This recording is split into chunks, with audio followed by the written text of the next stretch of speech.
Doctor Mohammad Yunus, যিনি Nobel বিজয়ী একজন ব্যক্তিত্ব, যিনি বিশ্ববরেণ্য, তাকে আমরা দায়িত্ব দিয়েছিলাম গোটা বাংলাদেশকে সাথে নিয়ে গোটা বাংলাদেশের ঐক্য রক্ষা করে তিনি বাংলাদেশকে একটি নতুন বাংলাদেশ উপহার দিবেন, তিনি বাংলাদেশের নাগরিকদেরকে একটি নিরাপদ বাংলাদেশ উপহার দিবেন।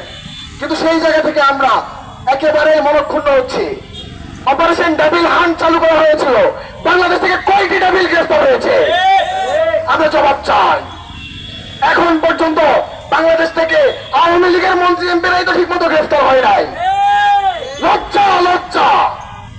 আমরা এই লজ্জা মাথা নত হয়ে যায় আমাদের।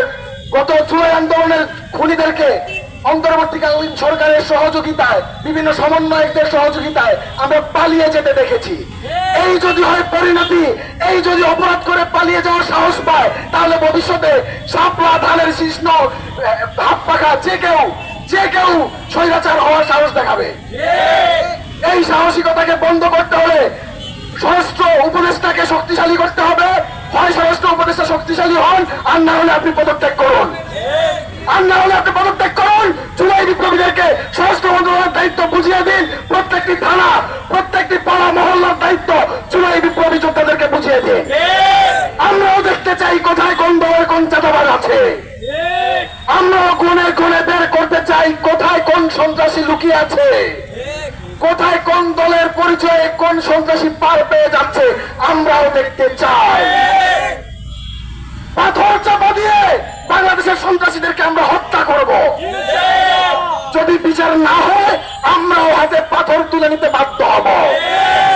এই যে পাথর দিয়ে আজকে সাধারণ জনগণ হত্যাকাণ্ডের শিকার হচ্ছে, সেই পাথর চাপায় ভবিষ্যতে রাজনৈতিক দলের পরিচয়ে কিংবা পুলিশ প্রশাসনের সহযোগিতায় যারা চাঁদাবাজি ধান্দাবাজি করছে, তাদের প্রত্যেকের একই পরিণতি হবে।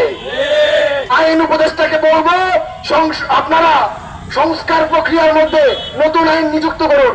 চাঁদাবাজদের শাস্তি পাথর মেরে মৃত্যুদণ্ড, প্রকাশ্যে পাথর মেরে চাঁদাবাজদেরকে মৃত্যুদণ্ড দিয়ে এই দেশের জুলাই জনতা, জুলাইয়ের বিপ্লবী জনতা সেখানে মিছিল করবে।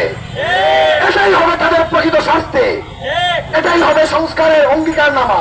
আবু সাইদ, ওয়াসিম, মুগ্ধের রক্ত দিয়ে এই দেশের রাজনীতি হচ্ছে। ছাত্রদল বলে ওয়াসিম আমার